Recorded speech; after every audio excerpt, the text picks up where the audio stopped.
Sudah lewat pertengahan tahun dan mungkin kondisi usaha kita sedang dalam masa yang challenging banget nih. Apalagi dengan adanya pandemi, PPKM, dan sebagainya. Terus, ide apa lagi yang harus kita gunakan untuk bisa maju penjualan atau minimal bisa stand out deh, create engagement dengan target market melebihi para kompetitor. Kita refresh lagi yuk, ada 5 tren digital marketing di tahun 2021. Apakah semuanya sudah kita gunakan untuk produk atau layanan kita nih? Semuanya akan kita bahas di Study Case.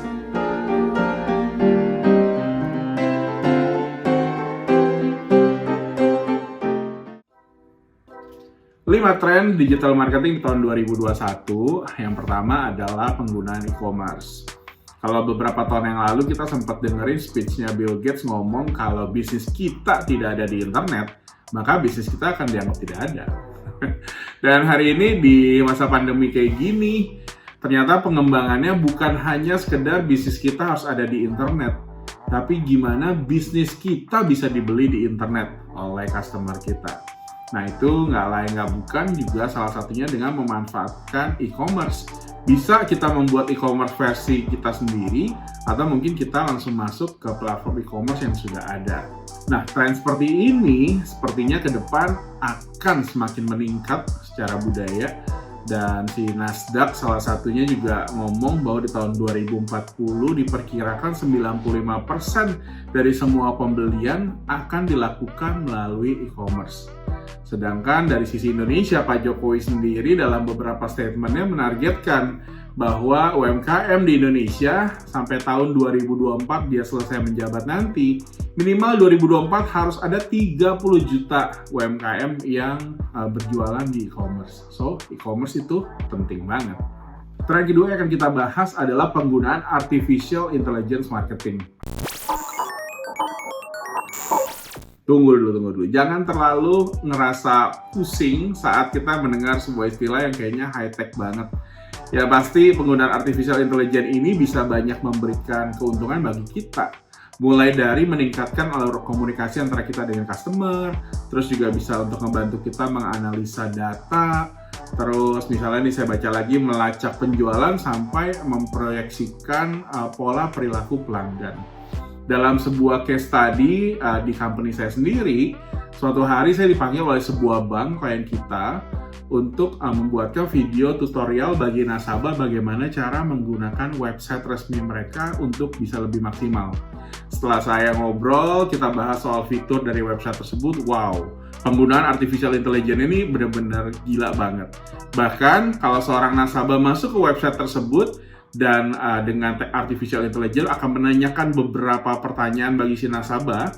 Dari jawaban si nasabah atas pertanyaan-pertanyaan tersebut, bahkan si website bisa langsung memberikan suggestion kira-kira produk perbankan apa yang cocok untuk si nasabah. Dan itu semua dilakukan oleh robot, oleh mesin, tidak oleh manusia. Hemat orang, dan dari sisi pertanyaan-pertanyaannya juga bisa tetap valid untuk memberikan layanan yang lebih baik. Intinya secara tidak langsung penggunaan artificial intelligence ini akan mempermudah tim marketing untuk menentukan strategi apa yang tepat berdasarkan data yang diterima.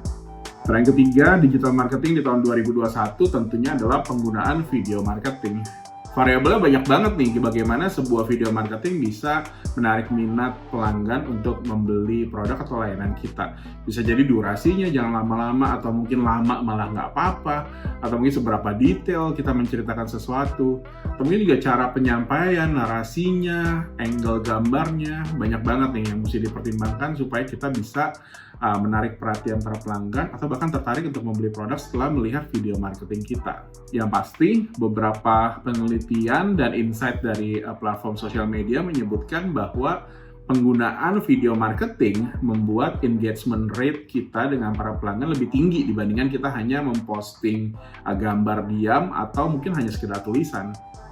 Yang keempat, tren digital marketing di tahun 2021 adalah penggunaan social network atau social media yang bisa kita sebut ya. Ya ini make sense banget kalau memang ternyata angka pengguna social media di multi platform semakin hari semakin naik termasuk di Indonesia. Maka kalau memang misalnya target market kita setiap hari pusat perhatiannya banyak mereka alihkan kepada penggunaan social media, Kalau setiap hari berjam-jam ngeliatin smartphone, main sosial media, make sense banget dong ya kalau produk atau layanan kita juga harus ada di dalamnya.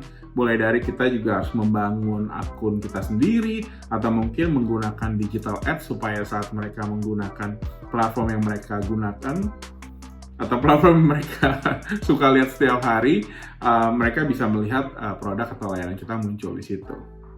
Tren kelima, terakhir di video ini di Digital Marketing 2021 adalah bagaimana kita bisa terus menghadirkan interaktif konten. Karena sekarang juga banyak banget brand pemilik produk atau layanan yang konsentrasinya benar-benar dicurahkan bagaimana mereka bisa berinteraksi lebih sering dengan pelanggannya. Mulai dari bisa mendapatkan banyak likes, komen, atau mungkin bahkan pelanggannya syukur-syukur men-share konten kita ke komunitasnya mereka. Atau minimal bahkan bisa save dulu deh kontennya supaya nanti kalau misalnya punya waktu lebih lenggang, mereka bisa konsen untuk nonton konten yang kita suguhkan di digital marketing gitu ya. Dari sisi tools, banyak banget menggunakan VR, AR, video 360. Tapi juga kalau misalkan kalian tidak mau menggunakan itu, konsen ke konten aja bisa banget. Misalnya bagaimana postingan kita tuh bisa dengan clear, kalau mau beli misalnya orang tinggal klik apa langsung bisa beli. Terus mungkin juga kita sesekali bisa melakukan polling, tanya pendapat customer kita tentang kalau soal apa gitu ya, soal ini, soal produk kita, baiknya tuh gimana sih, biarkan mereka melakukan polling. Dan yang banyak banget digunakan adalah quiz, bagi-bagi hadiah, meskipun kadang yang ikut adalah price hunter yang nggak real target market kita. Dan mungkin juga ide-ide kreatif lainnya. Pokoknya intinya bagaimana kita bisa menciptakan interaktif konten sehingga para follower di sosial media layanan atau produk kita dapat bisa berinteraksi sesering mungkin dengan kita. Dan interaktif konten ini juga sering sekali dijadikan sebagai strategi supaya bagaimana pelanggan bisa selama mungkin ada di website perusahaan atau produk atau layanan kita. Karena semakin lama otomatis opportunity untuk mereka akhirnya klik beli, mudah-mudahan akan semakin besar peluangnya. Itu tadi 5 tren digital marketing di tahun 2021. Ada komen nggak sih dari kalian? Kalau ada, ya tulis di kolom komen deh, ntar kita bahas. Semoga cerita campaign ini menginspirasi teman-teman semua. Dan jangan lupa untuk subscribe, like, comment, share, dan nyalakan lonceng notifikasinya. Sampai ketemu di study case berikutnya.